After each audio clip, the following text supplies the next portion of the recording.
Ça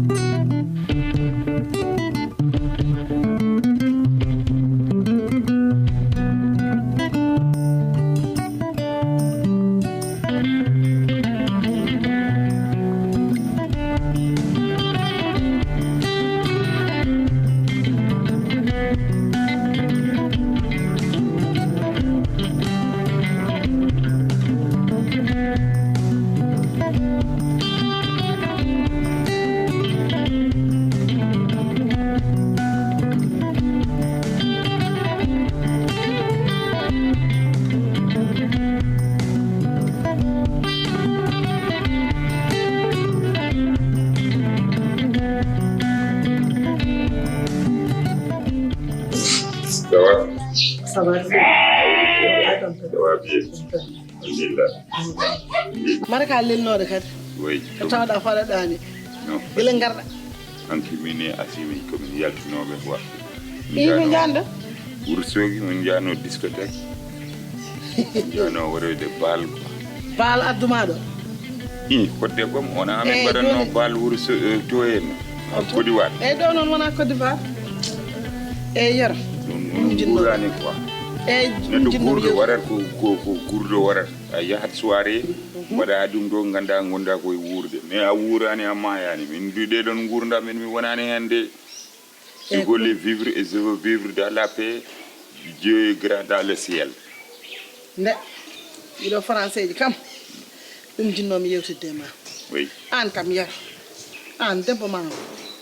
no jogori wurdirde bamma ni no muusi comment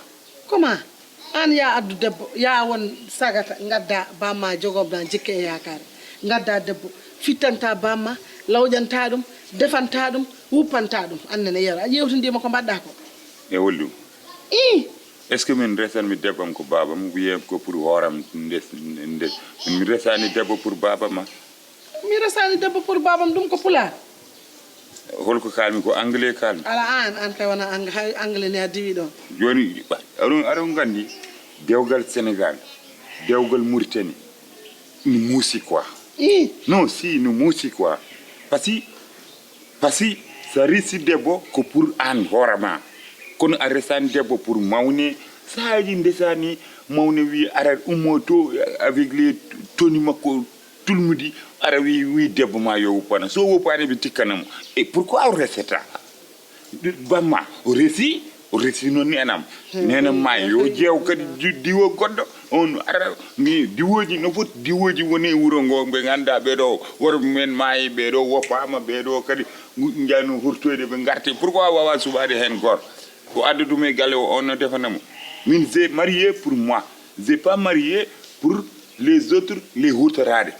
c'est mon mari c'est ma femme ko min foti hutorade anini babam noon min mi haalnimo wimo oto force kono o forçat o kadi famani gurdam amen famnumo mi poti omo fama mi poti a grand tan mbiya yo wat tuccet tan taccet yero ɗo wona Côte d'Ivoire ɗo ko Fouta wiya ɗo ko Fouta de enen ko ɗiɗon valeur uji joguiɗen sa resi debbo defantu yumma fittantu ɗum lawƴantu ɗum waɗantu ɗum kala ko foti wadde kono an ya doɗo debbo tan ala fof ko wawi fewnan bamma ne welta tan galle no ɓoore ni ɗum ɗo pawɗa ɗum mbiɗa haala mbiya an desanɗa debbo ma ko hoorema non par ce que dewgal mon no muusi quoi hay so debbo ma dojji ɓe mbi debbo ma dojje e galle o pourquoi omo dojja e fotani dojjude e debbo ma pourquoi omo yaha duus fotani yaade duus e debbo ma riiɗi ɗo pourquoi o wi tar non mais billahi dewgal mon no muusi no muusi hay so debbo ma riidi ɓe mbiya pourquoi omo riidi etole wona neddo non il y a les malheurs de la épousation il y a les malheurs ici à Fouta les malheurs c'est quoi moi j'ai épousé ma femme je l'ai épousée pour moi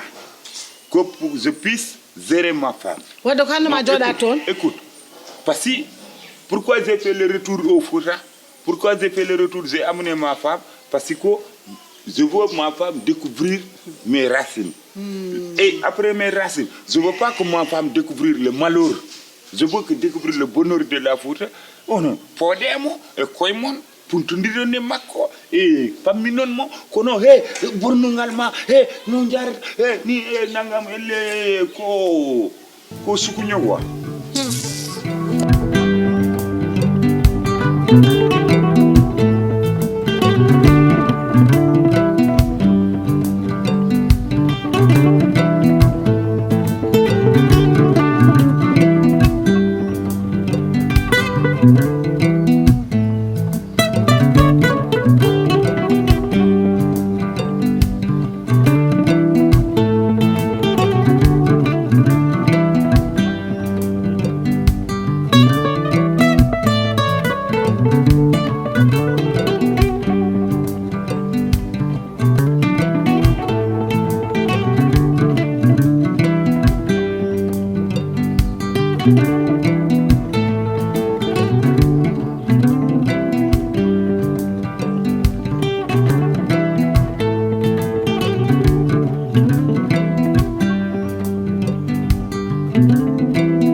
kon an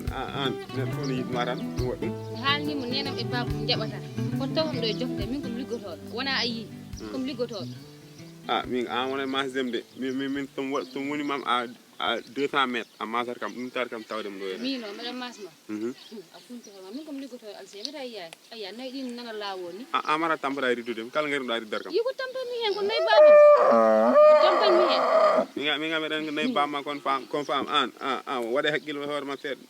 toppiɗa ham he wonko woƴimi ayi ɗum ɗo ɗum woƴimi ɗo joni kono wona toppitade ma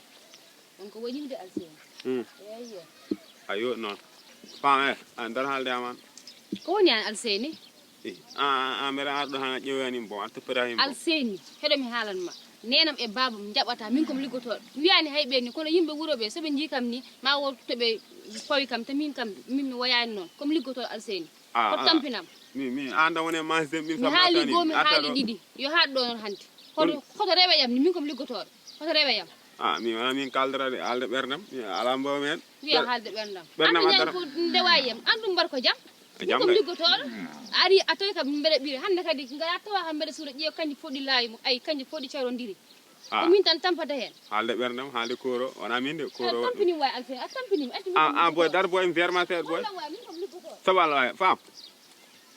or boy anga peut-être de poule noon ƴeew wallahi omi yaade nayyi ɗi fam an mbaɗa koye ndungu jibinɗa an fam alseni walla min komi liggotoɗo mam artuɗa hen mbeɗa yaaɗo eɗen gal jibnaɗo goto après mi artuɗa hen nayyi ɗi ɓattirima ni pindi pindi tan